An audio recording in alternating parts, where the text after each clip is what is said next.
Hello बच्चों, आज हम पर्यावरण का अध्ययन करेंगे जो कक्षा 6, 7, 8 के बच्चों के लिए है। तो देखिए पाठ 1 पर्यावरण को जानें।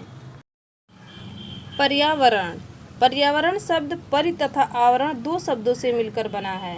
परि का अर्थ है चारों ओर तथा आवरण का अर्थ है घेरा। हमारे चारों ओर जो भी दिखाई देता है जैसे हवा, पानी, मिट्टी, धूप, पेड़ पौधे, जीव जंतु, मनुष्य व अन्य वस्तुएं सभी पर्यावरण का हिस्सा हैं। ये सभी हमारे जीवन को प्रभावित करते हैं।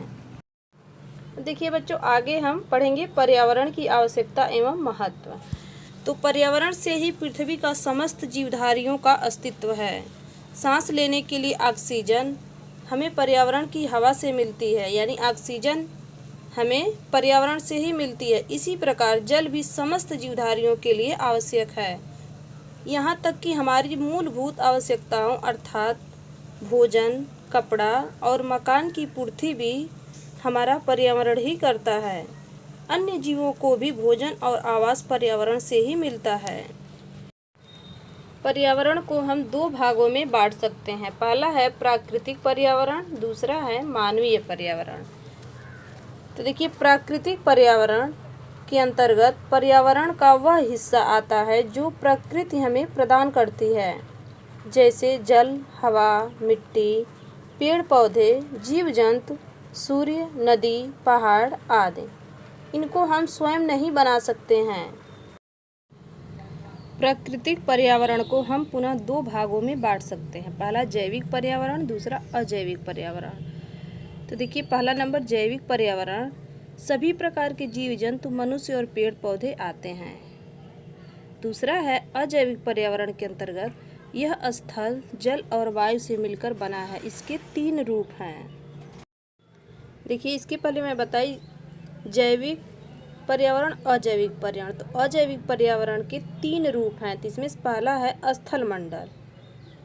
पृथ्वी की सतह के ठोस भाग को स्थल मंडल अथवा भूमंडल कहते हैं। इसके अंतर्गत पर्वत, पठार, रेगिस्तान, मैदान आदि आते हैं। अब देखिए, दूसरा नंबर है जल मंडल। पृथ्वी के जल वाले सभी भागों को सम्मिलित रूप से जल मंडल कहते हैं। पृथ्वी का 3/4 भाग जल से घिरा है। इसके अंतर्गत महासागर, सागर, नदी, तालाब, झील, नहर, नाले आदि आते हैं। देखिए, तीसरा है वायुमंडल। पृथ्वी के चारों ओर पाई जाने वाली वायु वायुमंडल का निर्माण करती है। वायुमंडल में oxygen, nitrogen, carbon dioxide, argon आदि गैसें पाई जाती हैं। अब देखिए, मानवीय सामाजिक पर्यावरण, ऐसी वस्तुएं जो मनुष्य द्वारा निर्मित हैं, जैसे मकान, सड़क, बाजार, गांव, शहर, रेल, मोटर, वायुयान आदि हमारे सामाजिक पर्यावरण के भाग हैं। सामाजिक पर्यावरण का निर्माण हम प्राकृतिक पर्यावरण की सहायता से करते हैं, जैसे घर, परिवार, गांव, शहर, बाजार, पंचायत, थाना, डाकखाना, विद्यालय, अस्पताल, कल कारखाने आदि संस्थाएं सामाजिक पर्यावरण के अंग हैं। हम अपने त्योहारों, परंपराओं, विभिन्न प्रकार के रीति रिवाजों का पालन समाज में रहकर ही करते हैं। मेलों, उत्सवों, नृत्य, कला एवं संगीत संबंधी कार्यक्रमों का आयोजन भी समाज में ही होता है। इनसे मिलकर हमारा सामाजिक पर्यावरण बनता है। अब देखिए, जीव जंतुओं की पारस्परिक निर्भरता। हमारे प्राकृतिक पर्यावरण की रचना जैविक व अजैविक घटकों से मिलकर हुई है, जिसमें दोनों घटक एक दूसरे को प्रभावित करते हैं। यह दोनों घटक एक दूसरे के पूरक हैं। हरे पौधे और ऊर्जा का उपयोग करके अपना भोजन स्वयं बनाते हैं, इसलिए इन्हें स्वपोषी कहते हैं। सभी जीव जंतु भोजन के लिए प्रत्यक्ष या अप्रत्यक्ष रूप से पौधों पर निर्भर हैं।